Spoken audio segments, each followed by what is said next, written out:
ஒசூரிலிருந்து கேரளாவிற்கு அதிக அளவில் வெள்ளை ரோஜா மலர்கள் ஏற்றுமதி செய்யப்படுவதால் பூ உற்பத்தியாளர்கள் மகிழ்ச்சி அடைந்துள்ளனர். கிறிஸ்துமஸ் மற்றும் திருமண விழாவிற்காக கேரளாவிற்கு தினமும் லட்சக்கணக்கில் வெள்ளை மற்றும் பல வண்ண ரோஜாக்கள் அனுப்பும் பணியில் மலர் உற்பத்தியாளர்கள் ஈடுபட்டுள்ளனர்.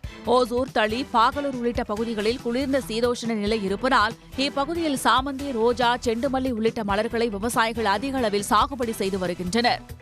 கிறிஸ்மஸ்க்கு நீங்கள் பார்த்தீங்கன்னா வருஷம் இருக்கிறது டிமாண்ட்லேயே போயிட்டுருக்கு. ஆனால் இந்த வருஷம் கொஞ்சம் ரேட் கூடியிருக்கு. வருஷம் பார்த்தீங்கன்னா 8 ரூபா 9 ரூபா வரையும் இருக்கும். இந்த வாட்டி 12 ரூபா வரையும் போயிட்டுருக்கு. 12லேருந்து 20 ரூபா வரையும் குவாலிட்டிக்கு தகுந்த மாதிரி போயிட்டுருக்கு. ஜனவரி 15 வரை பூ வியாபாரம் சிறப்பாக இருக்கும் என்று விவசாயிகள் தெரிவிக்கின்றனர். சத்தியமங்கலம் அருகே மாராயிபாளையம் கிராமத்தில் சுற்றித் திரியும் 2 சிறுத்தைகளை பிடிக்க வேண்டும் என்று வலியுறுத்தி மாவட்ட வனத்துறை அலுவலகத்தை ஊர் மக்கள் முற்றுகையிட்டனர். மாராயிபாளையம், பெரிய கள்ளிப்பட்டி உள்ளிட்ட கிராமங்களில் சுற்றித் திரியும் சிறுத்தைகள் ஆடு, கன்றுக்குட்டி உள்ளிட்ட கால்நடைகளை வேட்டையாடுவதால் ஊர் மக்கள் அச்சத்தில் மூழ்கியுள்ளனர். பேரட்டோரத்தில் போய் ஸ்கூல் வண்டியை நிறுத்தி குழந்தைகளை இறக்கும்போது புலி சிறுத்தை கிராஸ் ஆகிருக்குது. குழந்தைகள்லாம் பார்த்து நடுங்கி வாத்தியார், டீச்சர் எல்லாமே நடுங்கிட்டாங்க. அப்படி சொன்னாங்க. எல்லாம் பயந்து நடுங்கிட்டு இருக்கிறாங்க. கண்ணுக்குட்டி பிடிச்சிட்டு போயிருச்சு, ஆடும் பிடிச்சிட்டு போயிருச்சு. சிறுத்தைகளை கூண்டு அமைத்து பிடிக்க வேண்டும் என்று வனத்துறையினரிடம் ஊர் மக்கள் முறையிட்டனர்.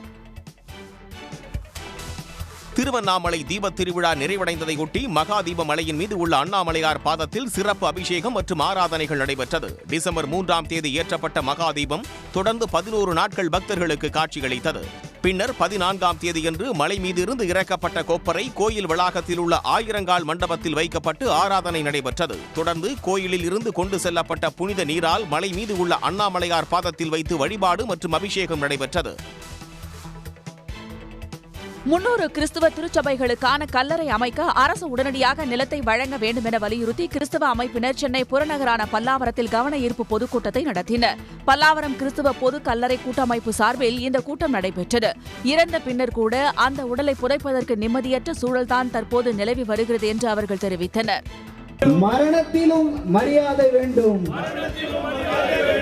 கல்லறையிடம் உடனே வேண்டும், வழங்குங்கள் வழங்குங்கள்.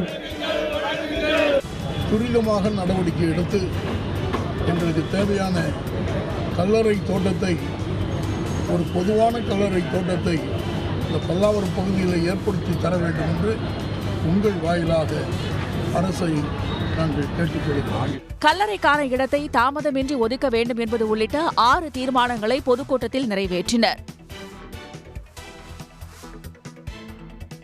வேலூரில் பாஜக மாநில தலைவர் நயினா நாகேந்திரன் பேசும்போது மக்கள் எழுந்து சென்றதால் காலி நாற்காலிகள் காணப்பட்டன.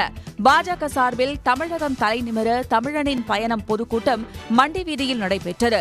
இந்த கூட்டத்தில் நயினா நாகேந்திரன் பேசிக் கொண்டிருந்த போது அவரின் பேச்சை கேட்காமல் கூட்டத்தினர் கலைந்து சென்றனர். இதனால் காலியாக கிடந்த நாற்காலிகளுக்கு மத்தியில் அவர் தொடர்ந்து உரையாற்றினார். ஒரு சில கூட்டணிகள் தவறுகள் செய்ததனால் போன தடவை ஆட்சிக்கு வந்தார்கள்.